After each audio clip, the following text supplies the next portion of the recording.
c'est normal hein Barthélemy depuis un moment moom mu ngi yëngatu ci dynamique bi pour mobiliser des forces contre le régime en place. Il est dans son rôle. Thierno Bocoum c'est dans le même sillage. Donc nekk na nit koo xamante ni que je respecte en tant que personne et en tant que politique aussi.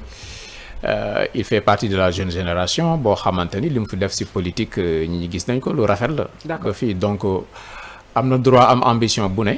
Maintenant il s'organise. C'est à l'état de balbutiement. Il faut voir ce que ça va donner. Les faibles essaient de se réunir.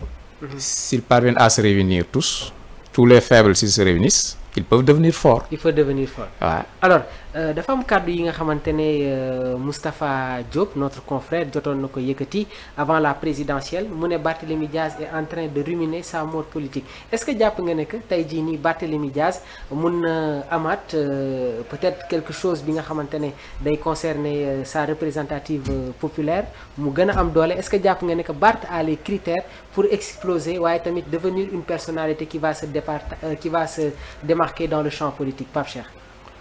Bon man mun naa rebondir ci acte bu ab politique posé pour jéem ko analyser. D'accord sama kem kàttan. Mun naa rebondir ci benn fait bu am. Mais opinion bu xamante ni daf ko exprimer rek. Ok man pomme de terre laa bëgguma pataas sa opinion la dama koy respecter. Bàyyi la ak moom. Mais di ci rebondir.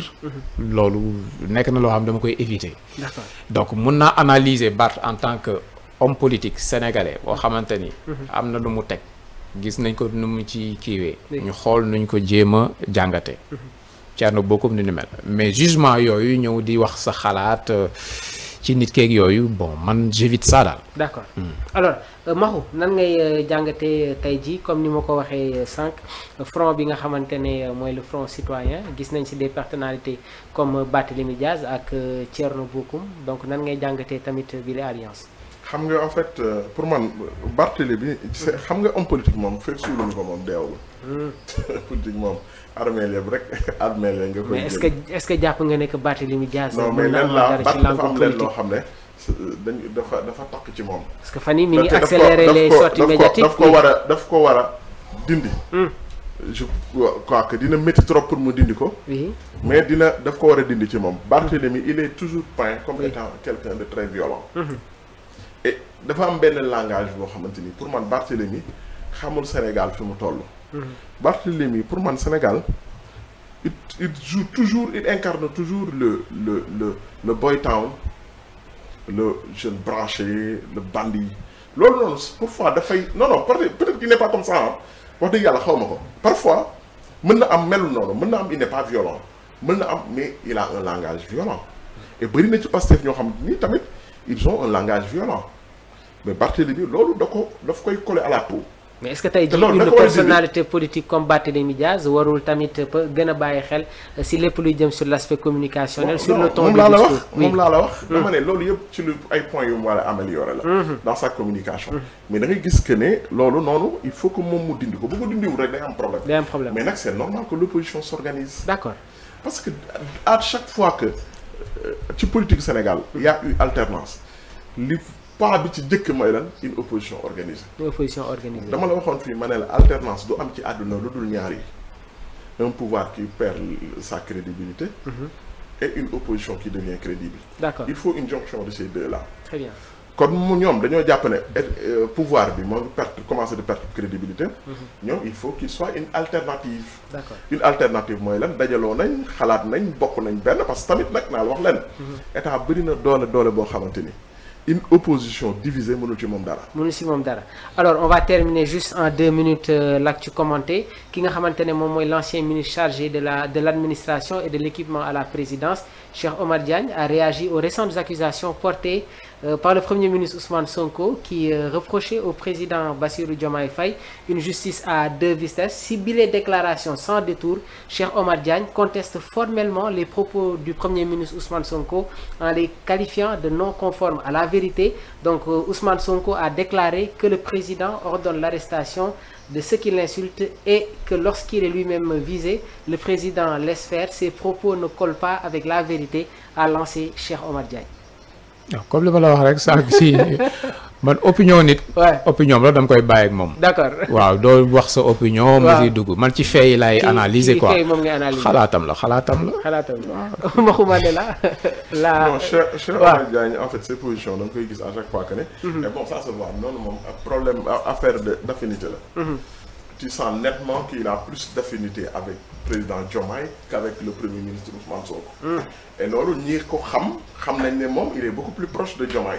D'accord. Et loolu c'est nit la rek quoi. Mais bon peut-être que moom xam na leen jege boo xamante ni kat. parce que bu ñu fàtte na tamit na présidence la nekkoon. Très bien maanaam moom xam na ban rapport le Diomaye am avec la justice avec le ministère de la justice wala ba nga xamante ni kat du wax ni arrêté leen nii wala jàpp leen ne ba moom moo démentir loolu noonu bon.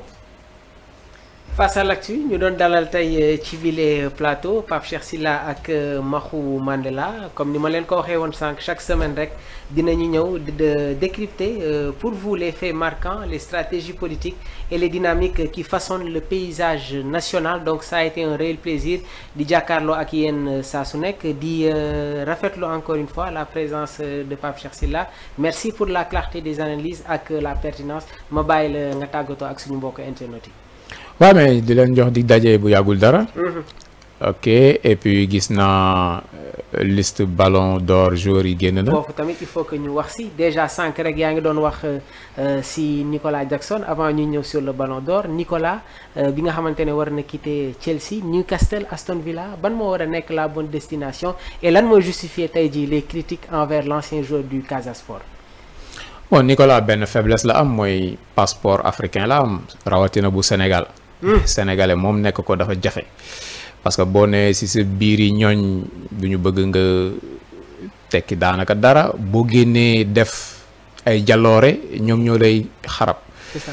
Voilà Sénégal rek ngay gis ñuy critiquer yenn critiques yi Sadio Mané wala Nicolas Jackson wala ci yeneen secteur boo mënti dem ñun bëgguñu suñuy champion. loolu bëgguñu suñuy champion quoi. Mais Nicolas ñëpp ñu xam football xam nañ ne il est pétri de talent c'est un très bon joueur fu mu mënti nekk day bokk. moo xam Chelsea la moo xam feneen la fu mu nekk day football. sànq posé nga ma la question nga ne ma fan la war a dem ma ne la bon pour avoir du temps de jeu na dem Newcastle nga ne ma Nicolas fu mu dem day football. fu mu dem day football li mu nekk Sénégalais rek mooy handicapam bu ndaw fi mu nekk ni te loolu sax xam naa moom boo ko gisee nga xam ni. fighting spirit bi mu àndal dina ko surmonter parce que bu ñëwee équipe nationale bu Sénégal ok yenn saa yi du def matcham yenn saa yi mu raté yenn but yoo xamante ni presque c'est immanquable mais terewul ñu war ko booster war ko gën a jox confiance bu ñu ko joxee rek mu dem. Donc man j'ai pas de souci par rapport ak Nicolas ak carrière footballam bu si yàlla àndee donc il a déjà une très belle carrière te dafay yokk ci kaw. football bi mu ngi fii am na at yi am na fit bi. donc y a pas de souci Sénégal moo ci war a gën a gunge ko gën ko dooleel bu ko defee Sénégal gën ci bénéficier wu. rek laa gis bu dee ballon d'or bi. nommé du ballon d'or gis nga la liste mais ñun ñëpp xam nañ ne que y a deux joueurs qui se démarquent muy Ousmane Dembélé ak Lamine Yamal kan mooy sa favori pour ce ballon d'or. Bon naturellement bon Dembélé laay gën a jege quoi. Yamal marqué na ñëpp. ci saison bi. Bon mais Dembélé c'est la première fois sax mu bokk ci nominé yi su ma juumulee. Donc il a un peu de sang sénégalais yooyu yëpp day tax. Bon Dembélé ce serait quand même mignon. que ñu jox ko. Bon les places ont été très chères. loolu tamit dafay wane performance su beneen gaynde Sadio Mané nekk na deuxième au ballon d'or. mais loolu day mel du dara quoi. day mel du dara tey Yamal la ñuy wax ba xam dina nekk deuxième.